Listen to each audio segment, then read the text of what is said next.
All of his co-workers were gone. What could it mean? Stanley decided to go to the meeting room. Perhaps he had simply missed a memo.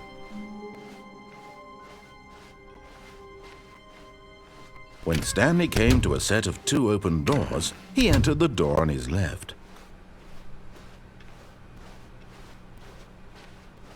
Yet there was not a single person here either. Feeling a wave of disbelief, Stanley decided to go up to his boss. Coming to a staircase, Stanley walked upstairs to his boss's office.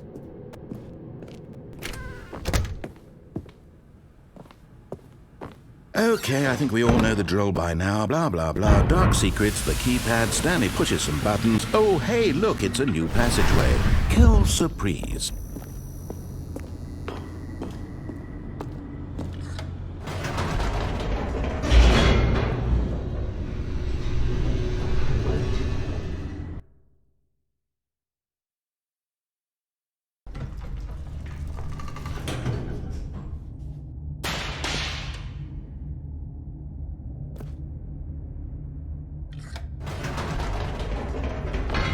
Whoops. Nope.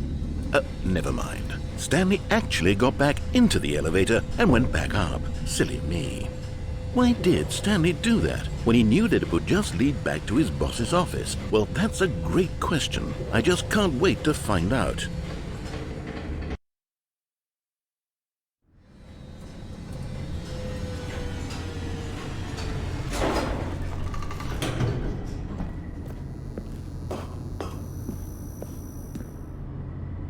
Here we are, Stanley. It's your boss's office. Exactly the way it was before you got onto the elevator. It's still just exactly what it is. What a decision you've made to come up here and look at the office again. This has fleshed out the plot of the story in new and fascinating ways I could have never anticipated. It's that keen eye for storytelling that you have, an incisive rapid fire of critical plot points, one after the other, weaving a rich tapestry of uncompromising narrative. Wow! I'm bolted to the edge of my seat.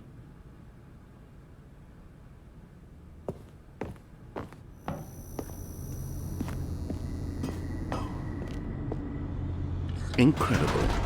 Now he's getting back into the elevator and going down again. Ladies and gentlemen, how does he keep coming up with all of this?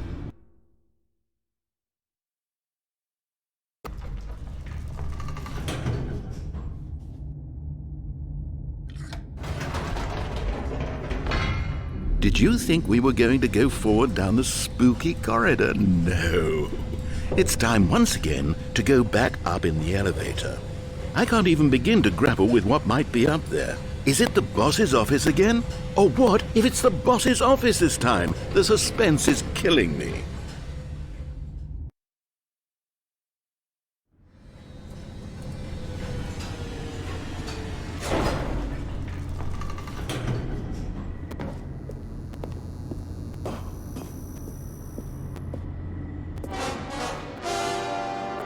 Oh my God.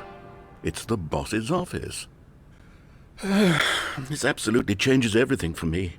Give me a time out here for a minute while I process this.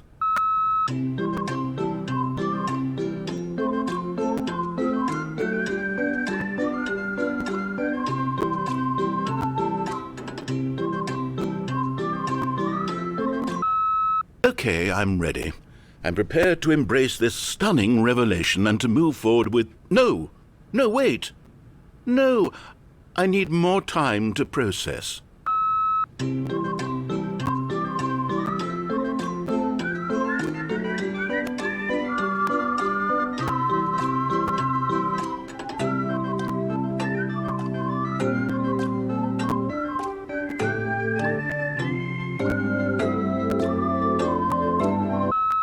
All right, I have fully come to terms with it. I have made space in my worldview for this astonishing new reality. As before, I turn to your expert eye for gripping narrative, Master Stanley.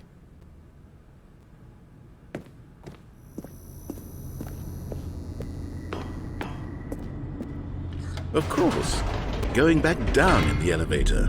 How did I not anticipate it? I mean, sure, now it's obvious, but you have to understand that 30 seconds ago, this kind of thing had never been attempted before. I had no frame of reference to even anticipate it. That's just how revelatory Stanley's decision-making is, a breath of fresh air in a landscape of storytelling that has grown stale and repetitive.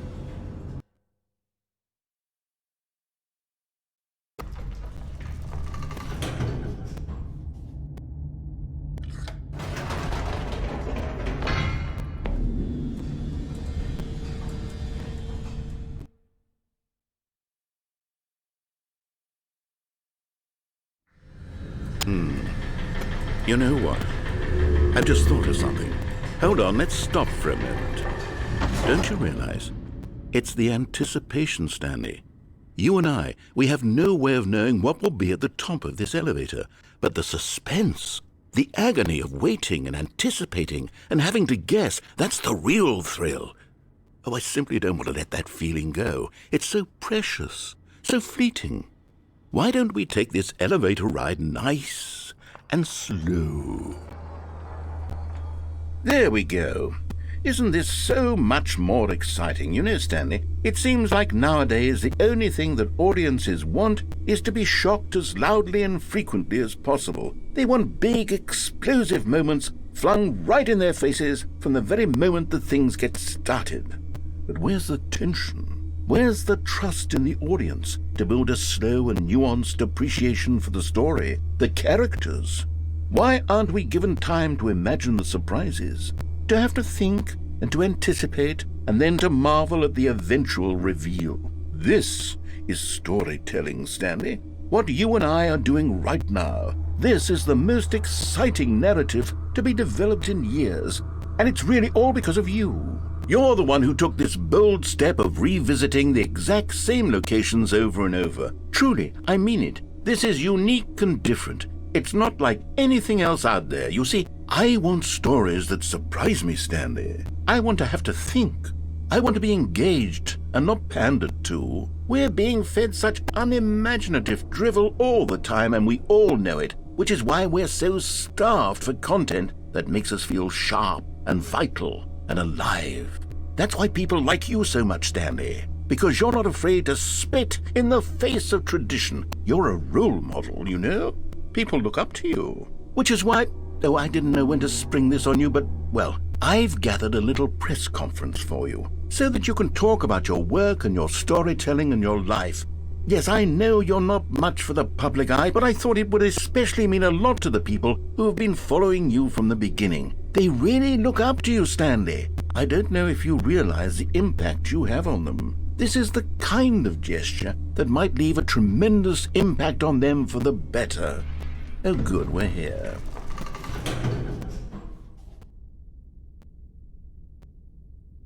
Okay, the room where we're holding the press conference should be just around the corner here somewhere.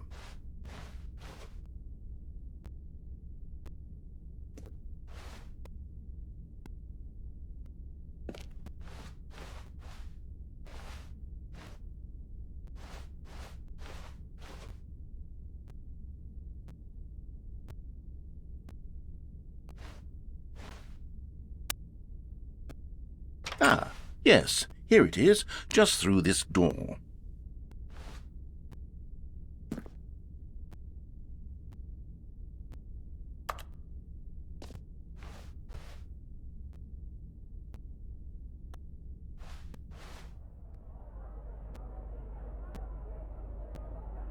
All right, are you ready? I've told them you're going to speak a little bit about the nature of surprise in storytelling and what it means to craft a truly unpredictable narrative. Oh, don't worry. You'll do great. Just be yourself and speak from the heart.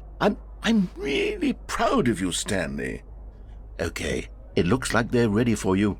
Go get 'em.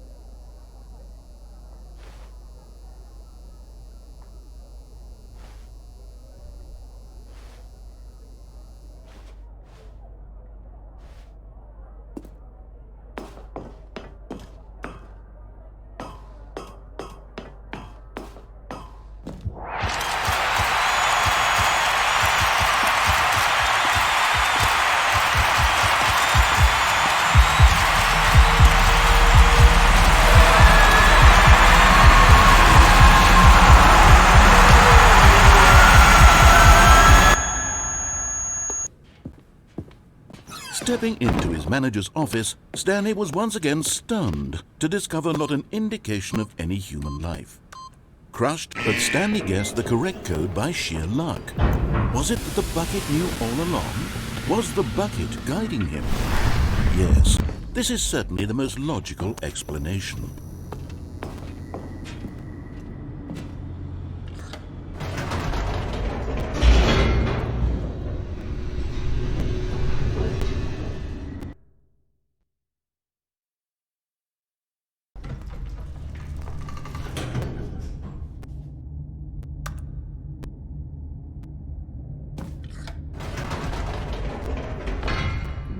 "Wait," Stanley said to the bucket. "Can we go back up? When I was pressing those keypad buttons, there was something very intriguing about the number 3. I want to go back so I can try pressing the number 3 again." The bucket said nothing.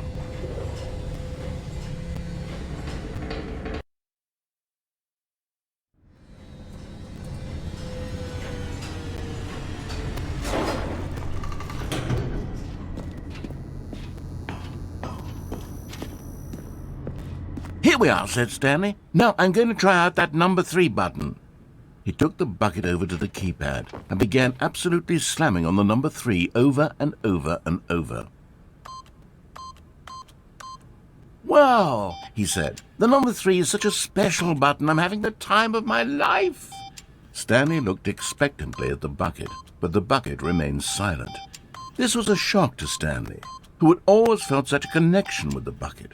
How was this not as exciting to the bucket as it was to him?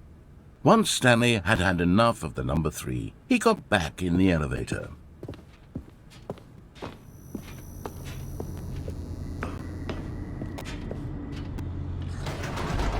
Perhaps the bucket had missed something.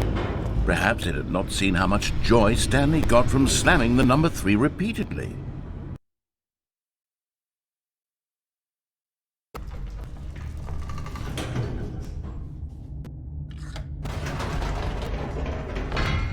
No, said Stanley to the bucket. "You can't go on yet, not till you understand how much the number 3 means to me. You and I have been through so much together, and I just want you to see what I see. Feel the happiness I feel." He smiled at the bucket, and the bucket said nothing.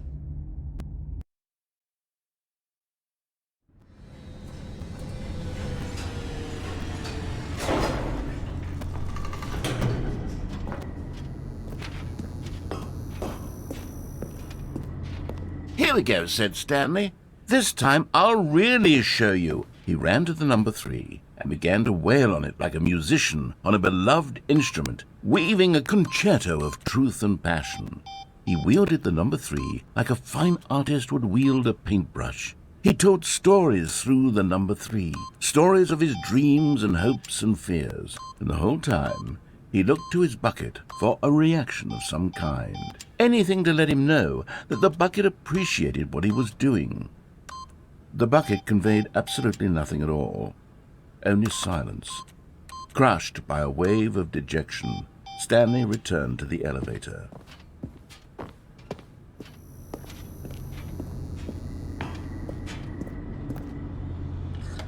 Stanley and the bucket were so close. They'd always been there for one another. Why suddenly could the bucket not connect with this passion of Stanley's? The question caused Stanley to ruminate the whole way down the elevator. He knew that there must be a way to get through to the bucket, to communicate fully with his dear friend. Surely there was a solution, mustn't there be?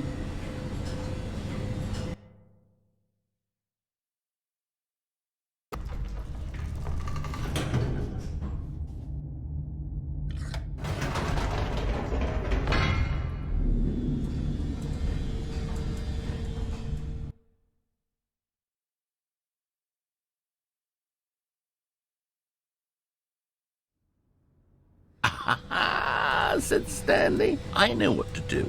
I know how to fully express this feeling in my heart."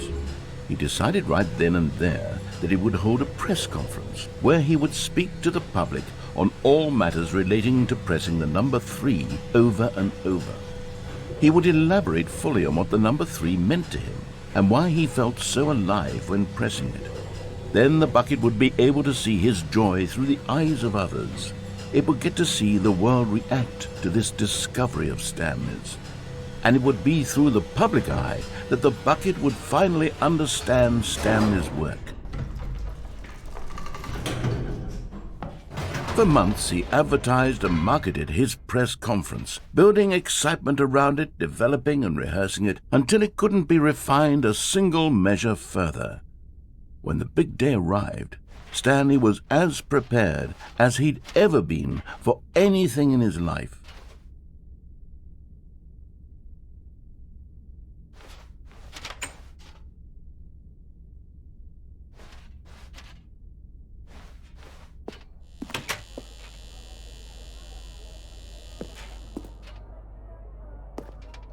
This was it.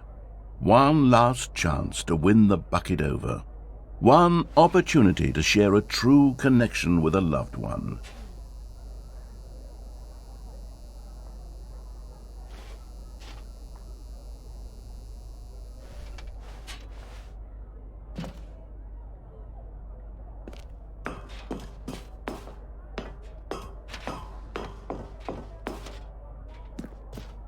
There was no one here. Nobody had come to the press conference to hear Stanley speak, to listen to him talk about what it really means to press the number 3 on a keypad over and over. He was unloved, uninteresting, he was a failure, and in that moment Stanley knew that the bucket would never again take him seriously. There would be no connection, no deeper understanding. The bucket merely sat there in his arms, indifferent. And so it began that slowly, over many years, the two of them grew more and more distant. They spoke less and less, neither wishing to state the obvious, that any sense of real respect between them had eroded since that day at the press conference. There would be no more games, no more long conversations about passion and pursuit, only a silence that consumed the space between friends. And Stanley, having for once in his life discovered the warmth and comfort of true companionship, was cast back into the unremarkable normalcy of loneliness.